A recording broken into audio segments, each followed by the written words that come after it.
Welcome, guys, to another Modern Budget Brew Challenge. This is round 3 action. We have Mike Mohawk, our Mike Montano on Amino, running his Stompy deck, versus Minor Brian, who is our Nicol Bolas on Amino, and he is playing his Red Burn deck. So far, both decks have run very efficient and consistently, and hopefully we get another taste of that this match here. These are two very classic decks that do well in numerous formats at a very low budget. So by nature, they lend themselves to simply wow, fast start from both guys. Yeah, they lend themselves to this kind of format where we're playing in budget style, and they really don't have to sacrifice much. They're running almost at full power. Some of these other decks have to concede a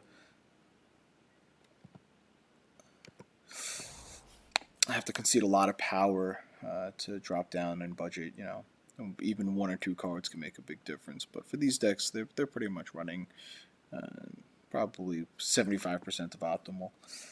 So we see here, this is the bread and butter of Stompy. He's dropping creatures that are just a little bit more powerful than they should be. Nothing too impressive about them. He's going to be looking to accrue as many of these forest symbols here and hit an aspect of the Hydra to pump up his creature, whichever one is going to get through by his devotion. This is a great card that's done well in not just the limited and standard. It's kind of started to excel outside of it. It's got the ability to not only evolve and get bigger as bigger creatures hit the board, but it can also regenerate. Alright, so he's hitting his Swift Spears hard, which is great. He's got 2 open mana. He's going to look to pump these guys up by casting a spell. Alright, so we're going to get a Magma Jet on the Colonian Tusker. It's going to deal 2 damage, and it's going to allow him to trade the 1 Swift Spear and Scry.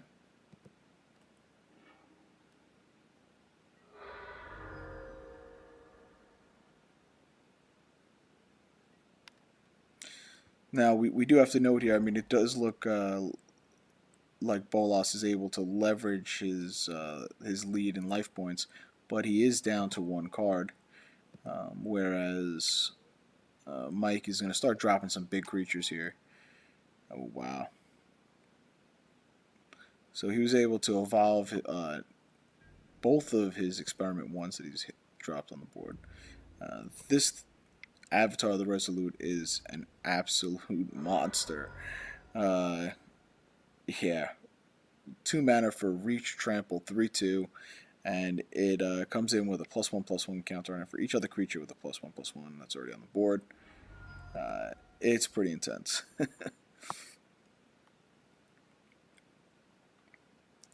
Now let's see if he decides to attack into this and kind of try to get the bluff that he's going to cast a spell and wipe out the Avatar. Alright, he holds back.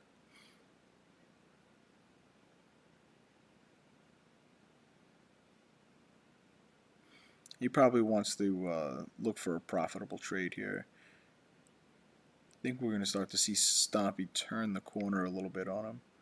Let's see. Another efficient creature. You get the Leatherback of 4/5. He's going to evolve both of his Experiment 1s. He's only paying 3 mana, and look at that devotion right there.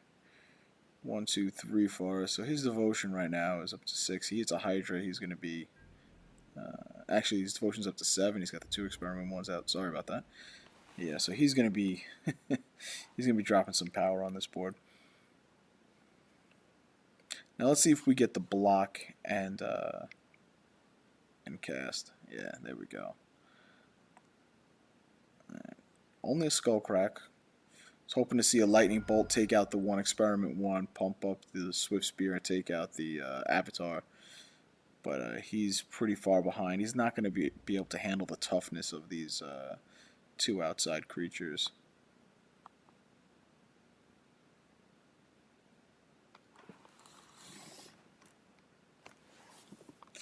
And that 5 health is an awkward spot. Um, at 5 health, there's not a lot he can do unless he can get through with the Swift Spear, which I doubt that Mike is going to allow happen.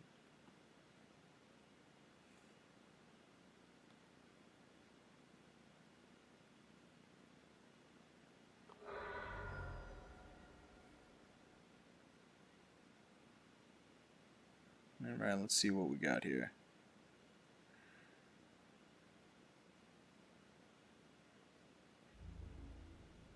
Alright, so he's coming in. I think he's doing a little bluff check here, see if he's going to provoke the block, which he should. There it is. And the bolt. So if he didn't block, Bolas would have won that, but he didn't bite, and Mike makes the strategic block and seals the deal. I mean, you can look at these life totals. It was a fast game, and you can see that it's a matter of inches. Definitely, Bolas is a little bit faster with this red burn deck. If he's able to get in and turn and finish him off before Mike can turn the corner and just let his larger board take over, it's definitely in his favor. They were obviously very quick to sideboard. I think these are two decks that both players have seen before and kind of know what they want to bring in, if anything. Alright. Turn 1 mountain. No Swift Spear here, notable. Would like to have seen that. Alright, we get a Rift Bolt thrown into the exile zone. That'll drop onto Mike next upkeep for Bolas.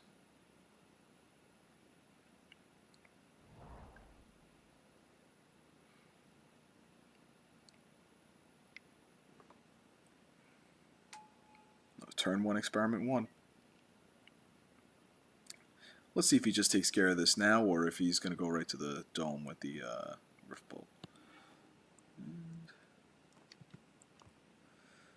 Comes off a suspend, and he goes to the dome. Yeah, he's looking to race. He doesn't want any part of... he doesn't want any part of burning out, trying to stifle Mike's creatures before they get too big. He wants to just go right to the face and hopefully hit the burn spells he needs to finish his match off. You know, notably, burn works in 3s, and when you're able to steal more than 3 damage off of any given card, it can up the clock. You know, if you dealt, if you, let's say 1 mana is 3 damage. If he can make every spell 3. Ooh, nice Rancor. Alright, so he's going to get the Rancor onto his experiment 1 here. Let's see if he comes rumbling in. I doubt he will, because this Marauder is going to leave play anyway soon, so I think he just waits this out. But we will see. Like I was saying, if the burn player can calculate his damage, 3 damage per land, he's going to double Rancor. That might provoke a block or two.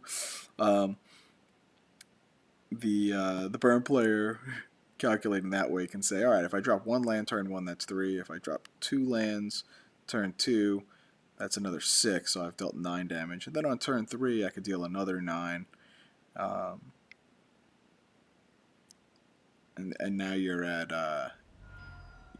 let's see, you're at 18. But you started to just burn out of cards at that point. So it's really important to... there we go. He's going to get in with his Marauder for 3. So this Marauder is going to deal 5 damage.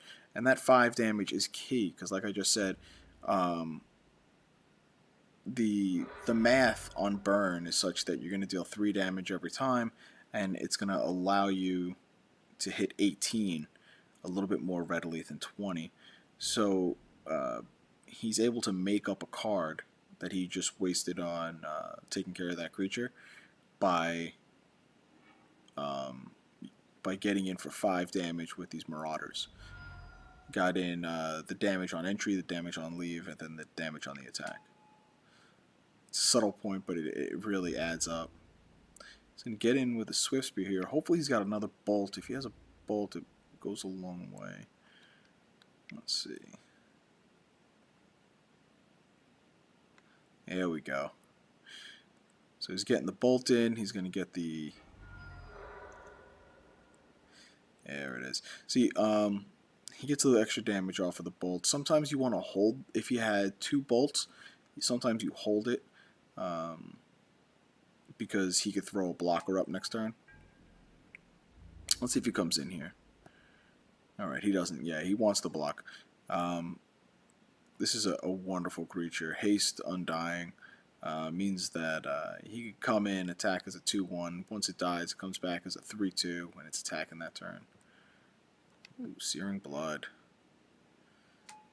Kills the creature, deals 3 to the controller. The Strangle does come back a little bit larger.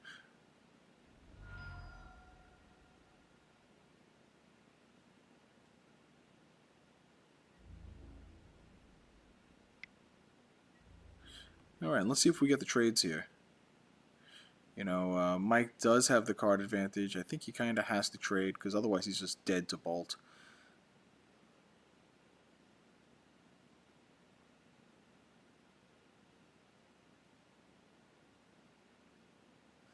Yeah, Bolas was thinking that he was going to get the exile off of that.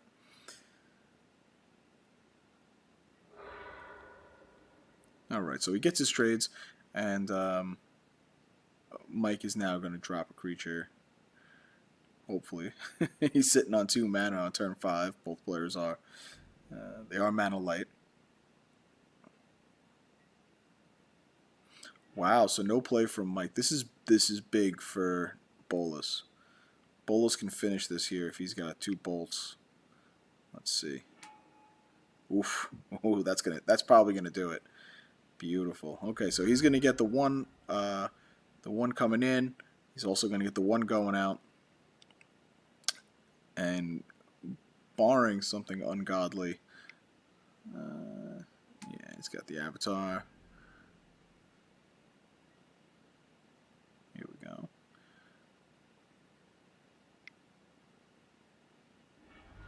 And there we go. Bolas gets the win.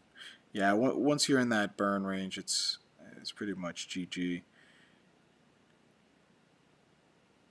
And you can see there, you know, if Bolas is able to make those plays and convert a couple of cards to over 3 damage, it makes a huge difference. It allows him to waste a couple of cards on creatures, securing the game, opening up some attack lanes, and lets him get in there for the finish.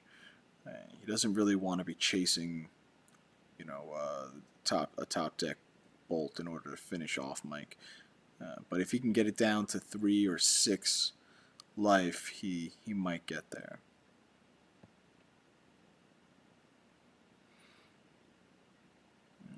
I think Mike knows what he's got to do, and this is going to be his first game on the draw. I mean, on the play. So we're going to get to see how explosive he gets, and he gets another turn 1, experiment 1. Oh man. You know, I know he had the unlucky draw last game of only 2 lands, and probably had a lot of 3 drops, but you gotta love that turn 1, experiment 1 every game.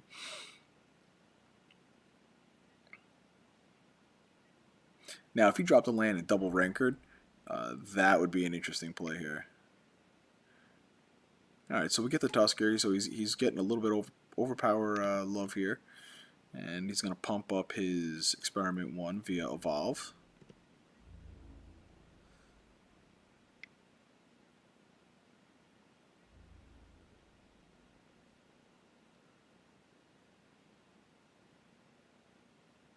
I personally love the Evolve mechanic when it was in Limited and Standard.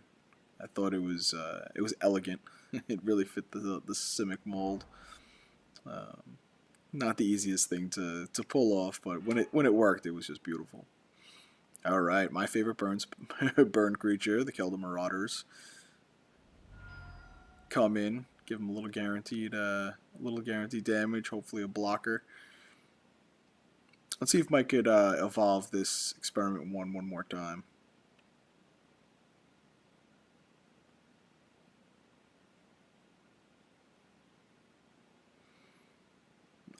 The Marauders, by nature, I mean, they either deal 5 damage, which is stealing you an extra card, or they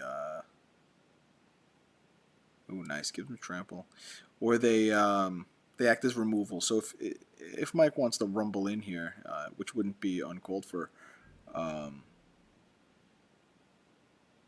he's basically gonna use the Marauders as a removal spell, unless he has some very explosive burn in his hand. He might let it go through.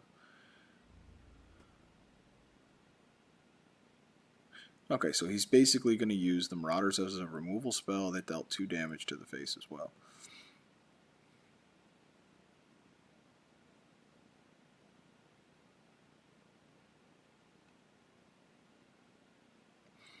Now it's interesting, he went after the Tusker. It makes sense because the Rancor goes back to the hand, so he can make the Tusker a 5/3 next turn. Oh, alright. So we get an aspect of the Hydra pumping up to a 7/7. I think I would like to have seen that save to go to the dome, but he might have another one in his hand.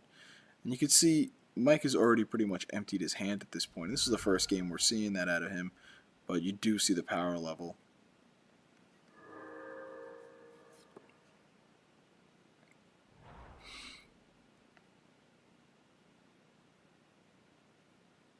Yeah, turn 3 and Mike's down to 1 card. I mean, the other games wasn't even close to that. So he's got a little bit more of an explosive start, and he's got a nice board presence here. All of it is within bolt range, though, so we'll see what happens here. You're probably going to get a Searing Blaze or Blood. Oh, no, okay. Get a Magma Jet's going to sort the top of his deck a little bit. Alright, he's going to provide a little tax, make him recast that Rancor.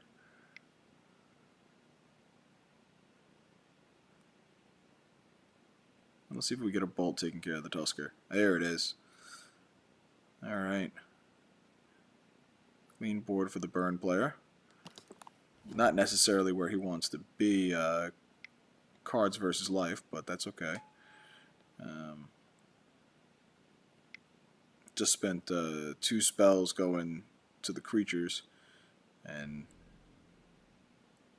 Mike's making efficient use of his cards. He is in top deck mode, though. The way that Bolas has played this, I think he has to take care of the creature and hope that Mike hits a couple of land drops. It'd be great if he had a Searing Blaze or Searing Blood. Alright, no, he's got a... Oof, that's a tough card to spend there. Shard Volley is basically the Lightning Bolt Impersonator, but you have to sacrifice a land. You want to generally just keep these till the end of the game, or until it's absolutely necessary, and then you drop your mana that you're not going to need, because hopefully you're closing the game out. Alright, so he's getting a couple of burn spells into the dome. I don't know how necessary it was to do all that. I mean, there is something to be said to, like, just to bluff. But, oof. He knows his deck, so he must have just 1 and 2 drops. Alright, now we're in top deck mode. Bolas is looking for just 2 more bolts. And Mike needs a creature desperately. He's making up for all the land drops he missed last game, unfortunately for him. Oh, and they're passing back and forth. Let's see.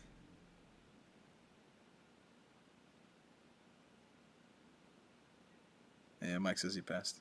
Miner says he passed again. Bolas passed, but it's not a big deal for him to pass. There you go. Yeah.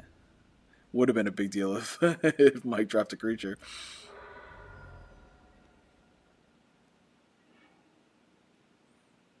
Alright, so he's 1 card away.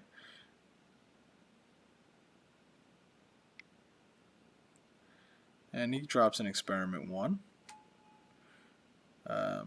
Turn 9, it's not nearly as good as turn 1.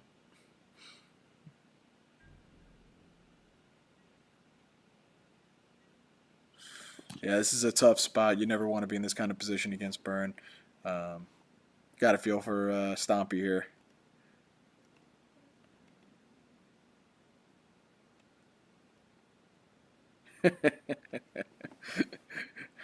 Mike pleading for mercy. He doesn't want his challenge run to end here. 2 cards in hand. It's hard to believe he wouldn't have a burn spell though. Oof.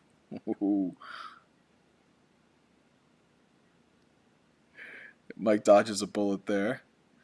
And I don't know if he has any life gain in the deck. A lot of times you could sideboard in a lot of life gaining creatures. They bring in the Brindle Boar or Kitchen Finks if they have it.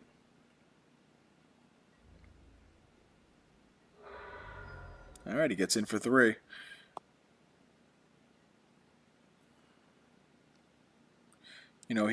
He's got a card in hand. Let's see, what do we got? Forward damage to the player, preventing healing.